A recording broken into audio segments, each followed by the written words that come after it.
देखो।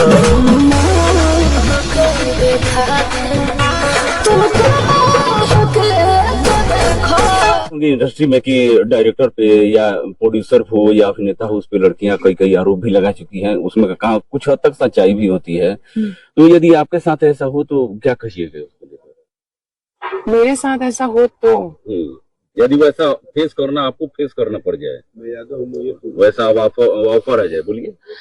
ऐसा तो अगर हो जाए तब तो फिर वो इंसान खुद का खैर बना ले कि वो शिखा के हाथ से बच के जाएगा।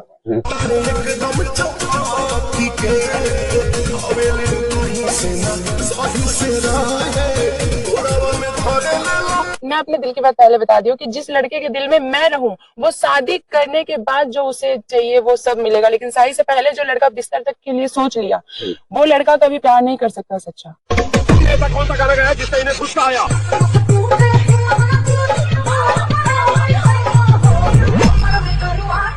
यूज मुझे किया पैसों से लेके हर चीज में।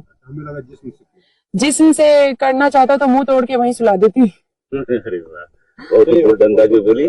तो अंत में अपने दर्शकों से क्या कहना चाहिए? अंत में जो है, मुझे तो ये चीज अभी तक तो मेरे पास ऐसा ना मेरे घर के पास ऑफर आए ना मेरे पास ऑफर आए। नहीं, आए दिन लव मैरिज के लिए तो आए दिन हर लड़की के पास वो काली भी होगी ना, तो उसको एक बात बताऊं, आजकल ये दौर चल रहा है कि शादी का झांसा देकर लोग बिस्तर तक ले जाते हैं, ठीक है। तो सबसे पहले तो मैं लव मैरिज पे यहीं से थोड़ा सा मैं भरोसा नहीं करती हूँ, क्योंकि लव मैरिज वैसा लड़का। सोशल मीडिया का जमाना है जनाब, और आप सभी देखते होंगे कि इंस्टाग्राम पे बहुत से हमारे गांव देहात की लड़कियां जो है वो इंस्टाग्राम पर रील बनाती हैं, और रील में वो मिलियन व्यूज भी आता है, और इसी व्यूज के चक्कर में ये रातों रात वायरल हो जाती है। आज हमारे सामने जो लड़की खड़ी है वो ये भी रील्स बनाती थी, और रील्स बनाने के साथ ही यह फेमस हो गई। लेकिन इनकी कहानी थोड़ी सी अलग है। अलग इसलिए है कि यह टुनटुन यादव उनकी सबसे बड़ी फैन है, और सोशल मीडिया को आप सब हाल जानते ही हैं, आजकल सभी लोग यूज करते हैं। कब कौन कहाँ कैसे वायरल हो जाए कुछ कहा नहीं जा सकता। तो आइए इन्हीं तमाम मुद्दों पर इनसे हम बातचीत शुरू करते हैं। आपका क्या नाम पड़ेगा? नमस्कार सभी को, मैं शिखा यादव। शिखा जी, ये रील्स कब से आप बनाना शुरू कर रहे हैं? रील्स बनाना मुझे 9 मंथ हो चुका है इंस्टा पे। बाकी मैं वीडियोस वगैरह में 2 साल। जब शुरुआत में आप रील्स बनाना शुरू की तो किन किन दिक्कतों का सामना करना पड़ा आपको? क्या क्या दिक्कत होता था? दिक्कत तो यही था कि उस टाइम कोई सपोर्ट नहीं करता था, बस ओनली मम्मी करते थे। उसके बाद मुझे मेरी खुद की फैमिली भी सपोर्ट नहीं करती थी। गांव जवार में भी तो लोग बोलते हैं। हाँ वही, गांव जवार, मेरी खुद की फैमिली जब नहीं करेगी तो गांव जवार तो दूर की बात है। तो गांव जवार के लोग क्या बोलते थे?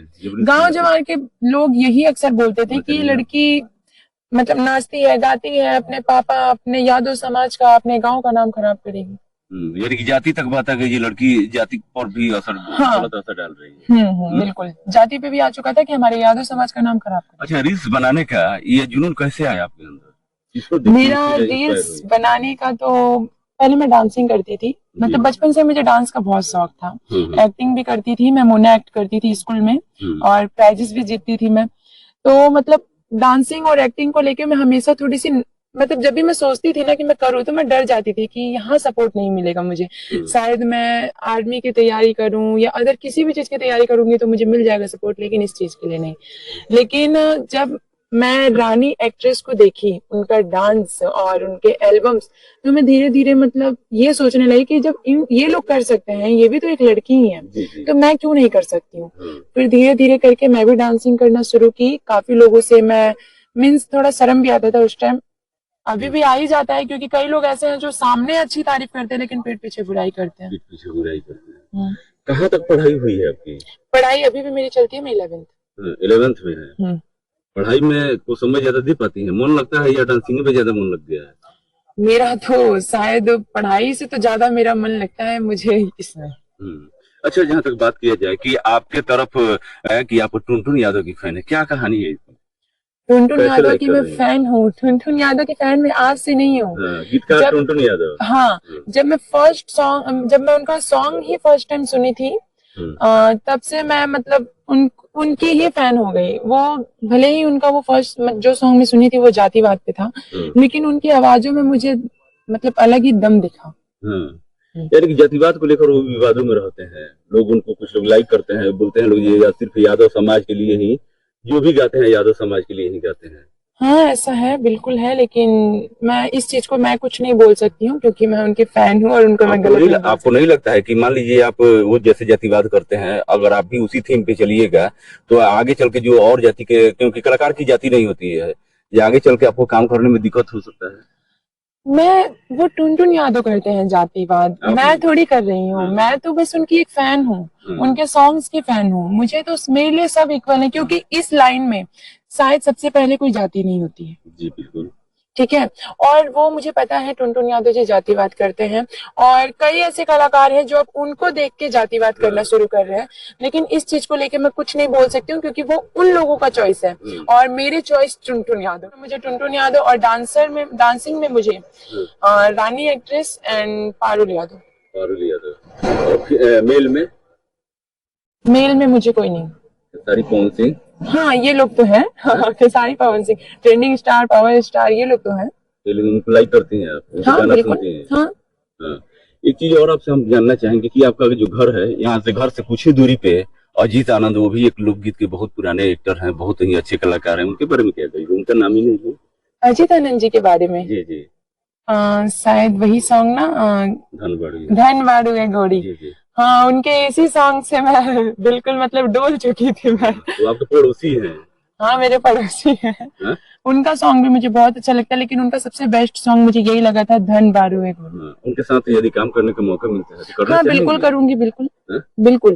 आप बगल के हैं, वो कैसे इंसान है? अभी तक मैं कभी मिली नहीं हूँ उनसे, लेकिन जहाँ तक मैं उनकी तारीफ सुनती हूँ तो सबके दिल से आवाज आती है कि वो अच्छे इंसान है। जी जी। एक चीज आपसे और जानना चाहेंगे कि जनता बाजार यहाँ से नजदीक ही आप लोग देखे होंगे कि काजल राज के नाम सुने होंगे, क्योंकि हाँ। बगल में ही है। वो भी, उनके पति हस्बैंड टुनटुन यादव है, वो भी यादव समाज से ही है। तो डांसिंग में क्या उनको फॉलो करती है? हाँ उनको भी करती हूँ। लोग काजल राज को तो काफी लोग गलत भी बोलते हैं, लेकिन मैं उनको गलत नहीं बोलती। कभी मिलने का मौका मिला है उनसे? अभी तक कभी मौका ऐसा नहीं मिला, लेकिन मिलेगा तो मैं जरूर मिलूंगी उनसे। नजदीक ही है, इसलिए हम जानना चाहेंगे, आप दोनों कलाकार आपके बहुत ही नजदीक हैं, आप मिली होगी? अभी तक तो कभी ऐसा मौका मुझे उनसे मिलने का नहीं मिला, लेकिन अभी मैं जब तक यहाँ हूँ तो मैं कोशिश करूंगी कि मैं मिलके जाऊँ सबसे। चलिए, भोजपुरी इंडस्ट्री से जुड़ी हुई बातें आपसे जान लेता हूँ कि एल्बम में सबसे ज्यादा कास्टिंग काउच होती है। कास्टिंग काउच का मतलब हो गया कि लड़कियां वहाँ पे सेफ नहीं है, उसको लेकर क्या कहिएगा? कल के दिन यदि आपके साथ कास्टिंग काउच होती है तो उसको कैसे हैंडल कीजिएगा? लड़कियां सेफ इसलिए नहीं है क्योंकि सबसे पहले तो सेफ इसलिए नहीं है कि वो लोग शॉर्टकट सुनती हैं। वो लोग जो मीन्स कोई भी आज के डेट में, वो लड़का हो या लड़की, कोई ये नहीं चाहता है कि मैं मेहनत करके नाम करूं। सब यही चाहते हैं कि कोई शॉर्टकट ऐसा रास्ता मिल जाए कि बिल्कुल नाम हो जाए। तो ऐसा तो जो करेगा उसको तो भरपावा भरना ही पड़ेगा। मैं तो यही बोलूंगी कि सबसे पहले अपनी मेहनत पे यकीन रखो कि हाँ मैं मेहनत कर रही हूँ तो मैं आगे बढ़ जाऊंगी। क्या इस चीज का आभास है, क्योंकि आप पढ़ी लिखी हैं, इस चीज का आपको आभास है कि इंडस्ट्री में जाने के बाद से लड़कियों के साथ दुर्व्यवहार किया जाता है? इस प्रकार की घटनाएं सुनने में किया जाता है, बिल्कुल किया जाता है।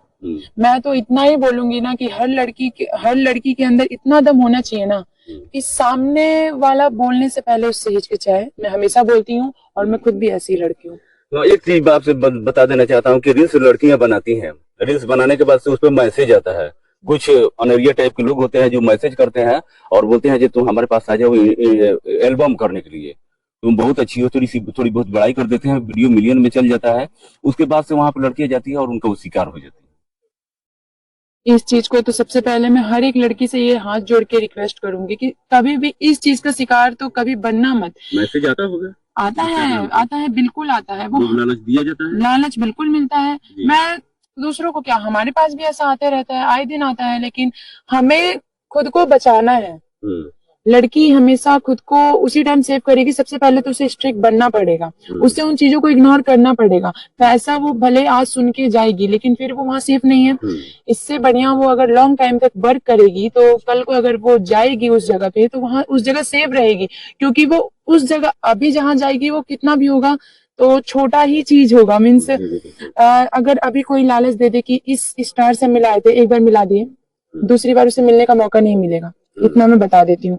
लेकिन जो लॉन्ग टाइम तक वर्क कर रहे हैं, वो अगर लॉन्ग टाइम से जा रहे हैं तो वो ऐसा हो जाएगा ना कि उनको हर दिन उस इंसान से मिलना है। शॉर्टकट में 1 से 2 बार मिलेगा कोई भी। अच्छा, अक्सर ये आप सुनते होंगे इंडस्ट्री में कि डायरेक्टर पे या प्रोड्यूसर हो या अभिनेता हो, उस पे लड़कियां कई कई आरोप भी लगा चुकी हैं, उसमें कहा कुछ हद तक सच्चाई भी होती है। तो यदि आपके साथ ऐसा हो तो क्या कहिएगा उसको लेकर? मेरे साथ ऐसा हो तो यदि वैसा फेस करना, आपको फेस करना पड़ जाए, वैसा अब ऑफर आ जाए, बोलिए। ऐसा तो अगर हो जाए तब तो फिर वो इंसान खुद का ख्याल बना ले कि वो शिखा के हाथ से बच के जाएगा बस। शिखा का ये जबाजी बहुत ही काबिले तारीफ है। और अंत में यही सवाल पूछना चाहूंगा कि आप बिल्कुल बोल्ड अंदाज में बोलती हैं, स्मार्ट है, खूबसूरत भी है। लगता है कि इंस्टाग्राम पे आपके लाखों फॉलोअर्स भी हैं। ऑफर आता है शादी विवाह का या माता पिता की मर्जी से या लव मैरिज से, कैसे करने चाहिए? लव मैरिज अरेंज मैरिज, मुझे तो ये चीज अभी तक तो मेरे पास ऐसा ना मेरे घर के पास ऑफर आया ना मेरे पास ऑफर आया। नहीं, आए दिन लव मैरिज के लिए तो आए दिन हर लड़की के पास वो काली भी होगी ना, तो उसको एक बात बताऊं, आजकल ये दौर चल रहा है कि शादी का झांसा देकर लोग बिस्तर तक ले जाते हैं, ठीक है। तो सबसे पहले तो मैं लव मैरिज पे यहीं से थोड़ा सा मैं भरोसा नहीं करती हूँ, क्योंकि लव मैरिज वैसा लड़का हो, मैं अपने दिल की बात पहले बता दी हूँ कि जिस लड़के के दिल में मैं रहूं, वो शादी करने के बाद जो उसे चाहिए वो सब मिलेगा, लेकिन शादी से पहले जो लड़का बिस्तर तक के लिए सोच लिया, वो लड़का कभी प्यार नहीं कर सकता। इसके पहले भी मेरा यूट्यूब चैनल था DS लव स्टोरी, जिसमें कहा जाता है ना, लोग जिसका खाते हैं उसी को बदनाम करते हैं, तो वही चीज उसने किया मेरे साथ।